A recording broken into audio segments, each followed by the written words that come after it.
Welcome, dear viewers, to another exciting exploration of the world of poetry. Today we set sail on the literary waves of Crossing Brooklyn Ferry, a captivating poem penned by none other than Walt Whitman. Whitman, a master wordsmith of the 19th century, has left an indelible mark on the world of poetry, and this particular piece is a shining example of his artistry. Crossing Brooklyn Ferry is not just a poem, it's an invitation to journey across the bustling waters of New York's East River, a ride that transcends the boundaries of time and space. Whitman's words, rich and timeless, speak to each of us, drawing connections between all who have shared this universal experience. As we delve into the stanzas, prepare to embark on a journey across time and space just as Whitman intended. So sit back, relax, and let the rhythmic waves of Whitman's words take you on an unforgettable voyage.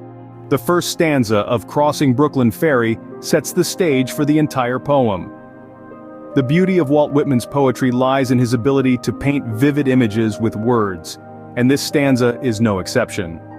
Whitman opens by describing the ferry ride, a seemingly mundane experience, in an extraordinary way. He talks about the flood tide below me, painting a picture of the river's movement. The flood tide is not just a physical element here, it's a metaphor for the passage of time, the ebb and flow of life itself. He further encapsulates the sights and sounds of Brooklyn, the clouds of the west, the beautiful, curious liquid. These are not just random observations, they are fragments of the poet's experiences, snippets of his daily life, woven into the fabric of the poem. But Whitman doesn't stop at his personal experiences. He takes it a step further, connecting his observations to universal themes. He marvels at the sheer number of people who have shared his experience, who have stood in the same spot, looked at the same sights, and felt the same emotions. He wonders about the countless people who will do so in the future. In this way, Whitman taps into a sense of shared humanity, a collective consciousness. He underscores the idea that we are all connected, that we are all part of a larger whole. This theme of interconnectedness is a recurring motif in Whitman's work, and is introduced in this very first stanza. The ferry ride then becomes a metaphor for the journey of life, the crossing over from one shore to another, from one experience to another. It's about the connections we make with others, the shared experiences that bind us together. In this stanza, Whitman invites us all to join him on this ferry ride, crossing not just the physical space of the river, but also the metaphorical space between individuals. This is just the beginning of our journey into Crossing Brooklyn Ferry. It's a rich, layered poem that rewards close reading, and we're just getting started. So let's delve deeper and see what else Whitman has in store for us. Stanza 2 further elaborates on the connection between the personal and universal. As we delve deeper into this stanza, we notice Whitman's skillful use of imagery to bring forth his themes. He paints a vivid picture of the setting sun, a universal symbol of time's passage. This image is not just a spectacular visual, but it also serves as a metaphor for the shared human experience. Whitman doesn't stop there. He broadens this panorama of shared experiences by bringing in the crowds of people. Every face in the crowd, every emotion, every single story is a testament to the collective human journey. Whitman is encouraging us to look beyond our individual lives and recognize the common experiences that thread us together. The second stanza is not just about the setting sun or the sea of faces, it's about the realization of our interconnectedness. Through these images, Whitman emphasizes the shared human experience, the connections that bind us all together. In stanzas 3 and 4, Whitman delves deeper into the concept of shared experiences. Here, we see the poet using the imagery of the ferry and the city to highlight the universal aspects of human life, drawing us into a collective journey of human experience. Stanza 3 begins with Whitman on a ferry, surrounded by the hustle and bustle of the city. The poet, however, isn't solely focused on his own experience. Instead, he expands his view to include everyone around him. The ferry becomes a symbol of the shared human journey, where all individuals, regardless of their backgrounds or circumstances, are bound together by the same fundamental experiences. Whitman's use of the city as a backdrop is not without significance. The city, with its diverse inhabitants and ceaseless activity, mirrors the complexity and dynamism of human life. It's a place where every individual story is woven into a larger shared narrative. In this setting, Whitman emphasizes that our experiences are not isolated, but deeply interconnected. In stanza 4, Whitman continues to explore this theme of shared experiences. He contemplates the idea of time, recognizing that future generations will share the same feelings and experiences as he does. The poet's musings on time serve to remind us that although our lives are fleeting, our experiences resonate across time, connecting us to those who came before us and those who will come after. In these stanzas, Whitman doesn't just observe the world around him, he immerses himself in it, embodying the shared human experience.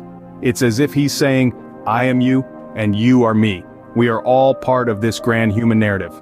From the bustling city to the steady ferry, Whitman uses these stanzas to paint a vivid picture of shared human experiences. He prompts us to look beyond our individual lives and recognize the universal aspects of the human journey. With these stanzas, Whitman further solidifies his message of unity and shared experience. He invites us to see ourselves not as solitary beings but as threads woven into the rich tapestry of humanity. In the remaining stanzas, Whitman brings his message home. As we delve deeper into the poem, we see Whitman fully developing his theme of shared human experience. The poet masterfully uses the final stanzas as his canvas to paint this picture. He employs the imagery of the city and the crowd, not just as background elements, but as active participants in his narrative. In these stanzas, Whitman's city is more than just a geographical location. It's a microcosm of the human experience, bustling with life, diversity, and a myriad of stories. Every corner teems with activity, every moment is a slice of life, and every person is a chapter in the grand book of humanity. He introduces the crowd as an embodiment of unity and connection. The crowd to Whitman is not a mere collection of individuals, but a living, breathing entity pulsating with shared experiences and emotions. It's a testament to our shared existence, our shared triumphs, and our shared struggles. In a way, Whitman is telling us that we're all passengers aboard the ferry of life, crossing the river of time together. And as we make this journey, we're not isolated islands, but interconnected parts of a larger whole. Now, let's look at how Whitman emphasizes this message of unity and connection. He does this by painting vivid pictures of the city and the crowd, making them come alive in our minds. His words resonate with us because they speak of universal experiences, the hustle and bustle of the city, the thrumming energy of the crowd, the shared gazes that connect strangers. He's not just telling us about a city or a crowd. He's showing us a mirror reflecting our shared human experience. He's inviting us to see ourselves in the faces of the crowd, to feel the pulse of the city in our veins, and to recognize the unity in our diversity. Through this poem, Whitman invites us all to see ourselves as part of a larger whole, connected by shared experiences and emotions. As we draw this journey to a close, let's reflect on the themes and messages of crossing Brooklyn Ferry. We've delved deep into the heart of this masterpiece, peeling back layers of meaning to reveal Whitman's profound insights. Our exploration started with stanza 1, where we touched on the theme of shared human experience. Whitman invites us to step into the shoes of those who have crossed the ferry before us, and those who will do so in the future. He emphasizes that regardless of the era, our emotions, perceptions, and experiences remain essentially the same. Then, we plunged into stanza 2, a testament to Whitman's masterful use of imagery. The vivid descriptions of the sunset, the clouds, the ships, all serve to transport us onto the ferry, creating a shared, immersive experience that transcends time and space. In stanzas 3 and 4, we found Whitman weaving metaphors that further highlight the interconnectedness of humanity. The ferry, the water, the city, all become symbols of unity and communal experience. And finally, in stanzas 5 to 9, Whitman's message of unity and connection comes into full focus. He asserts that we are all part of a continuous thread of existence, connected by common experiences and emotions. In essence, crossing Brooklyn Ferry is a celebration of the human spirit, of our shared experiences, our unity, and our enduring connection. Whitman's poem is a powerful reminder that we are all part of something much bigger than ourselves, bound together by the simple yet profound act of living. So the next time you find yourself crossing a bridge, a road, or even a room, remember Whitman's words. Remember that you're not alone in your journey. You're part of an endless chain of human experience, spanning the past, the present, and the future. Thank you for joining us on this journey through Whitman's Crossing Brooklyn Ferry. If you enjoyed this exploration, please like, comment, share and subscribe for more poetic adventures.